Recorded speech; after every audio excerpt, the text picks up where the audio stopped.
Hey guys, Chris from Adapt Solution here, and in this video, I am going to show you the solution for question 5 from the May 2013 PoA Paper 2. If you want to see the solutions for the other questions on this paper, I'm going to put a card up there and a link in the description below. So be sure to check those out as well. And with that said, let's get into the question. Okay, so the question reads as follows. Mark and John are employed by L's Creation. They are paid at $30 per hour for a basic 40-hour work week. Work done in excess of 40 hours overtime is paid at the rate of time and a half. So if they worked overtime, you'd find half of the regular rate, which is 30, half of 30 is 15, and you'd add it on to 15, and that would be their overtime hourly rate. Okay, what does the question want us to do?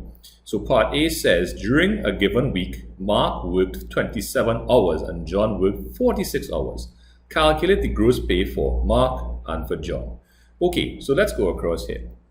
So we have calculation of gross pay for Mark. So Mark only worked 27 hours and the hourly rate was 30. So all we have to do is multiply 27 by 30 and we'll get $810 for Mark. Remember, a regular work week is 40 hours. If you only work 27, he didn't even work the full work week, so he has no overtime to get.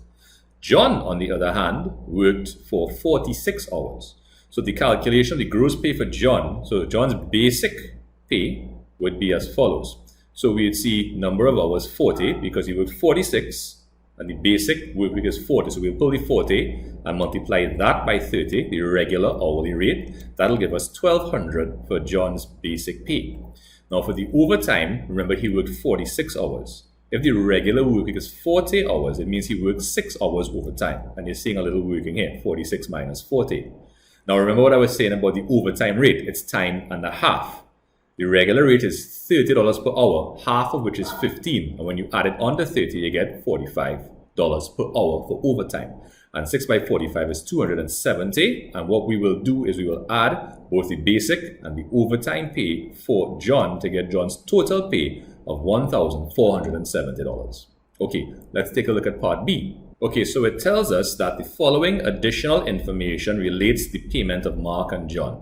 So Social Security contributions are tax deductible and are calculated on gross pay at a rate of 5%. So it means that we have to find 5% of the gross pay, and we can minus that before we find income tax. And income tax deductions are calculated on taxable income at a rate of 10%. Taxable income means income after all allowable deductions have been made, and in this case the Social Security is the only tax deductible or allowable deduction.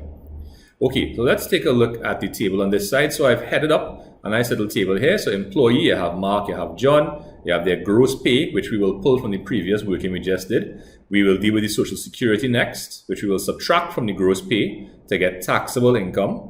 The income tax rate is 10% as per the information in the question. So we'll find 10% of taxable income. And then to find net pay, we'll simply subtract income tax from taxable income. Let's start with Mark, shall we? So Mark's pay, if we recall, was $810. It was just 27 hours by 30, right? Social Security is 5% of that, which gives us $40.50. To find taxable income, you'll subtract that from the $810, and we'll get $769.50. Your income tax is now 10% of that figure, which is $76.95. And the net pay for Mark will simply be the taxable income minus the income tax, and that's going to give us $692.55. For John, so remember John had a bigger gross pay of $1,470. Social Security again is 5% of that figure, which is $73.50. Taxable income is the gross pay minus the $73.50 because it's an allowable, it's tax deductible. And then to find income tax, we find 10% of that figure, which will give us $139.65. And net pay is simply the difference between taxable income and income tax, which gives us $1,256.85. Okay, that's it for part B. Let's take a look at part C. Okay, so part C reads, state one difference between statutory deductions and voluntary deductions for 2 marks. I put very simply, statutory deductions are required by law, whereas voluntary deductions are not. And that's about it. If you have anything to add to that, please feel free to leave it in the comment section below. But apart from that, that's it for this question. Okay guys, so there you have it. That's the solution for question 5 for the May 2013 POA Paper 2. If you have any questions about it, please feel free to leave them in the comment section below and I'll get back to you when I can. If you want to check out any more videos, I'm going to put some cards up here. Don't forget to subscribe and be sure to check out my website where you'll find some useful POA handouts. Anyway guys, as per usual, thank you so much for watching. Take care of yourselves and I'll see you next time. Bye.